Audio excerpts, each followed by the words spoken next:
In my last video, I looked at the disputes surrounding the bereavement exclusion as a means of contextualizing major depressive disorder, MDD, as defined by the Diagnostic and Statistical Manual of Mental Disorders, DSM.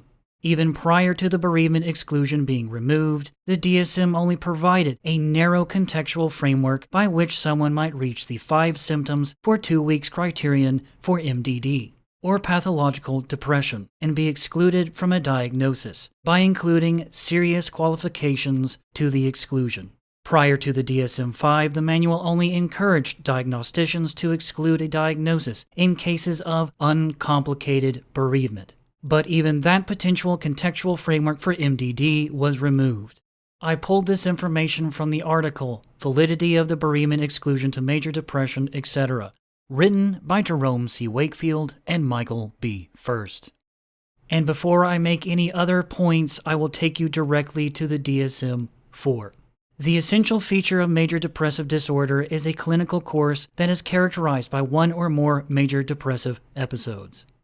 It is sometimes difficult to distinguish between a single episode with waxing and waning symptoms and 2 separate episodes. For purposes of this manual, an episode is considered to have ended when the full criteria for the major depressive episode have not been met for at least 2 consecutive months. During this 2-month period, there is either complete resolution of symptoms or the presence of depressive symptoms that no longer meet the full criteria for a major depressive episode, in partial remission.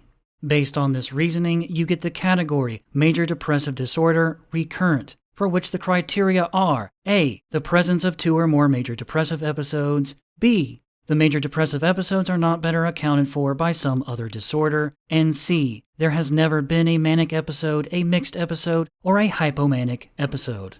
Or, taking a step back, you get the category Major Depressive Disorder Single Episode, for which the criteria is A. Presence of a single major depressive episode, with the same B and C criteria as listed for Major Depressive Disorder Recurrent. In other words, with the category Major Depressive Disorder Single Episode, there is little distinction separating the diagnoses Major Depressive Episode and Major Depressive Disorder from one another.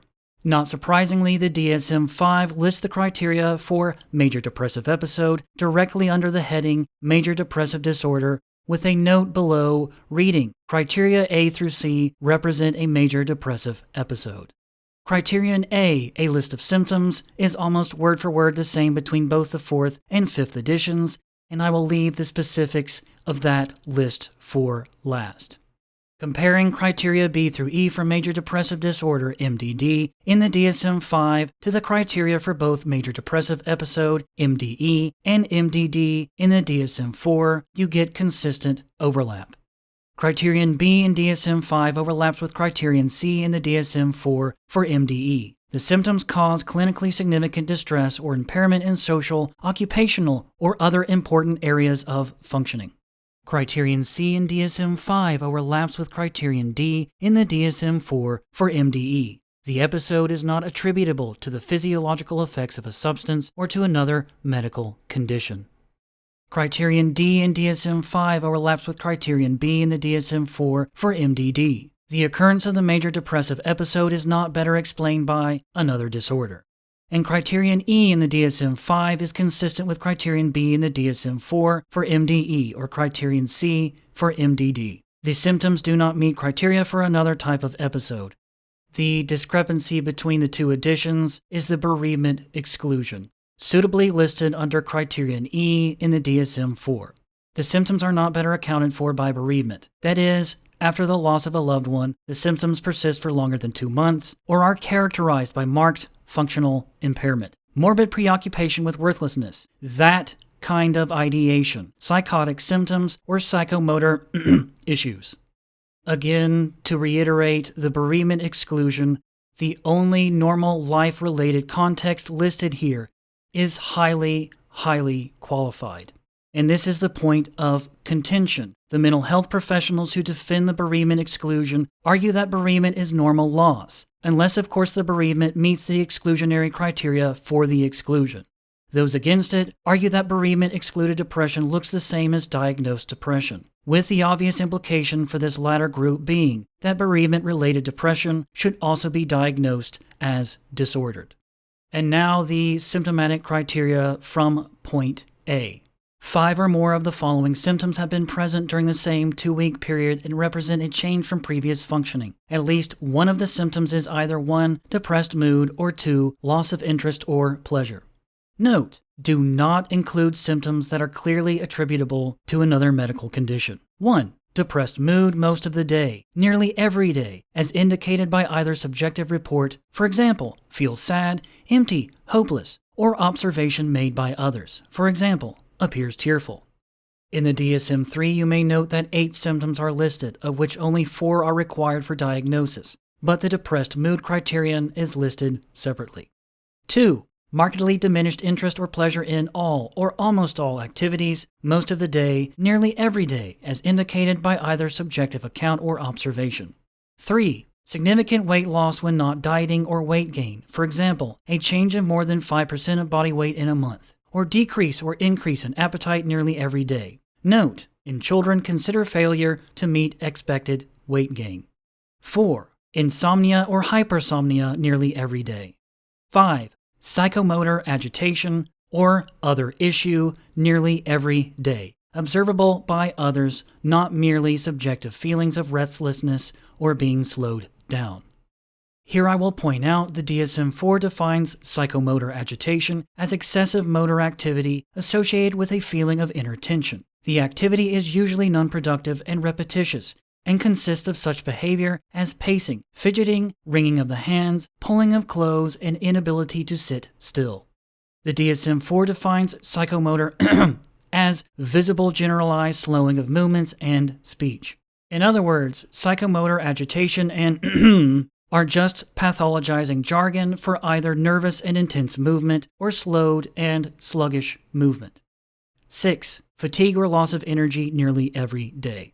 7. Feelings of worthlessness or excessive or inappropriate guilt, which may be delusional, nearly every day, not merely self-reproach or guilt about being sick.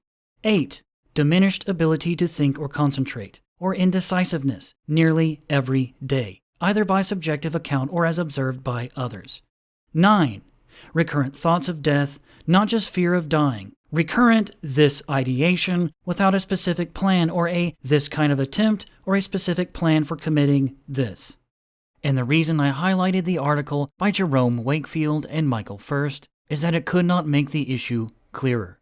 According to the mental health professional, if you have 5 of the aforementioned 9 symptoms, you are considered disordered. You are abnormal. You are mentally diseased. The circumstances of your life do not matter. Even if you are bereaved, if that bereavement is complicated, the bereavement exclusion from the DSM-3 and DSM-4 encourage clinicians to give a diagnosis anyway.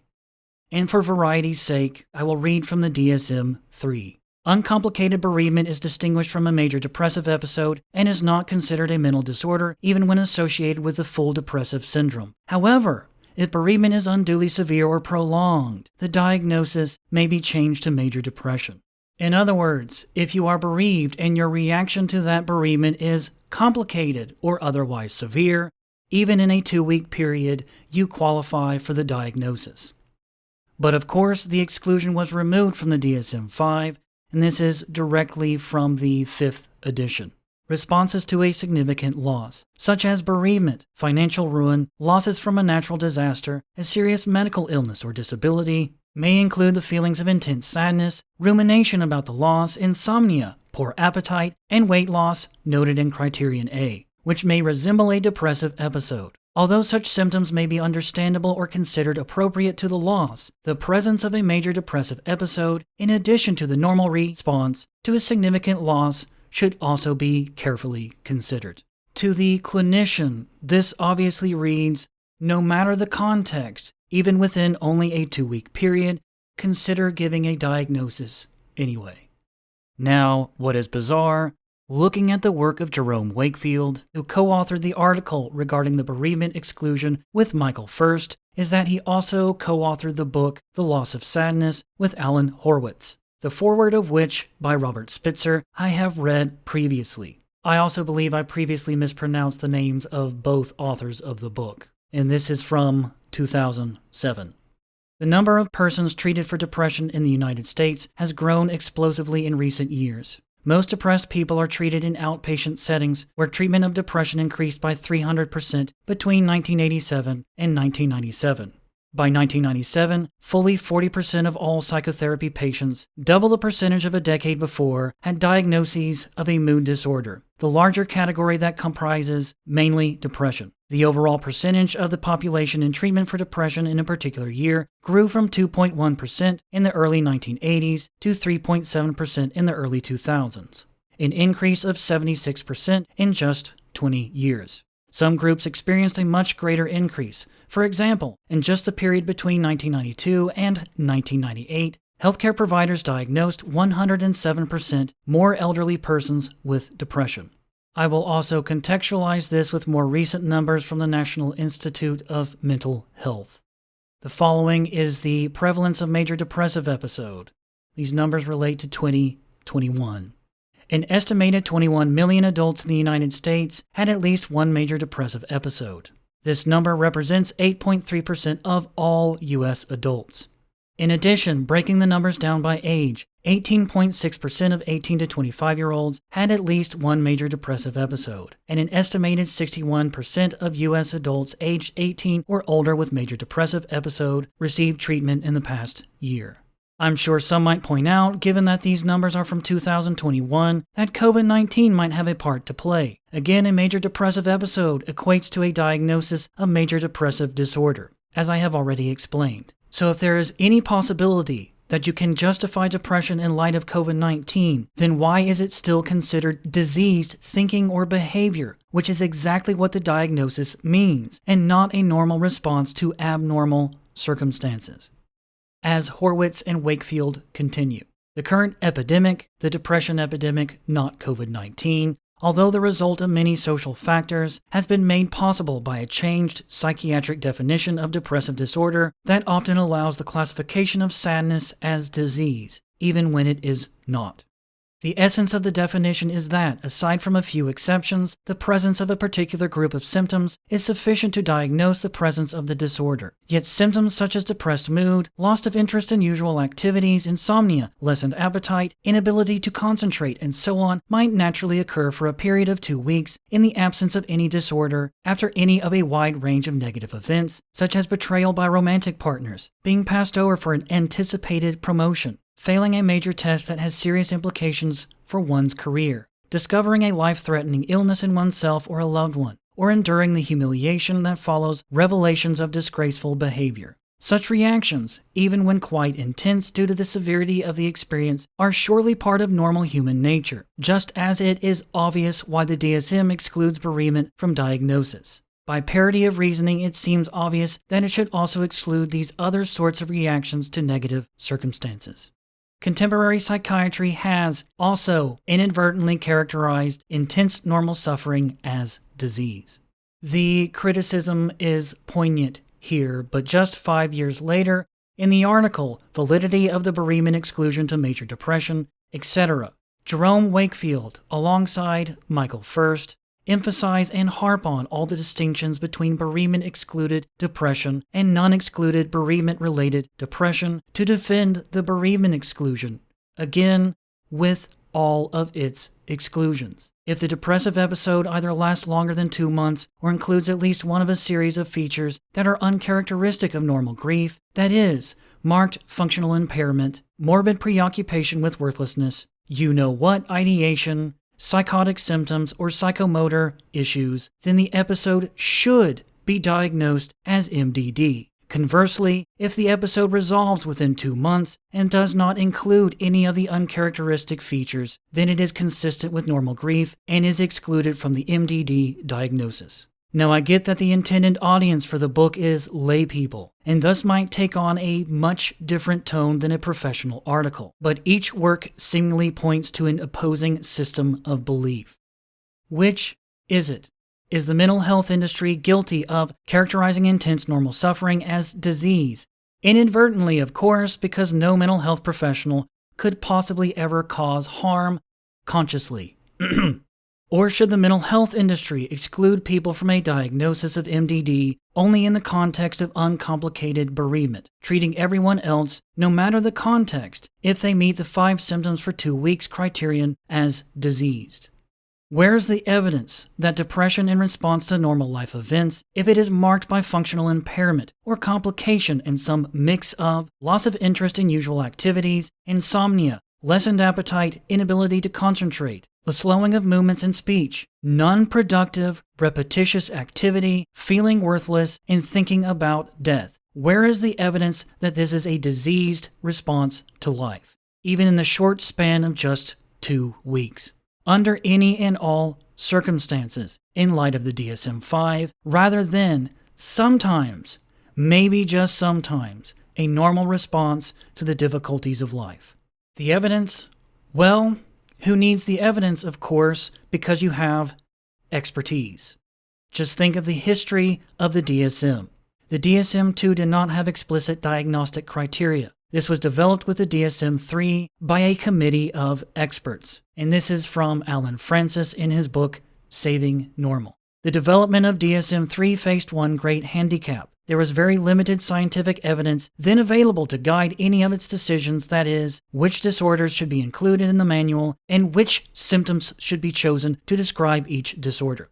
The process wasn't pretty to watch. It had the feel more of virtuoso performance art than scientific deliberation. The meetings all followed a remarkably uniform pattern. A group of about 8 or 10 experts would be virtually locked down in a room and were not to emerge until they could come to an agreement.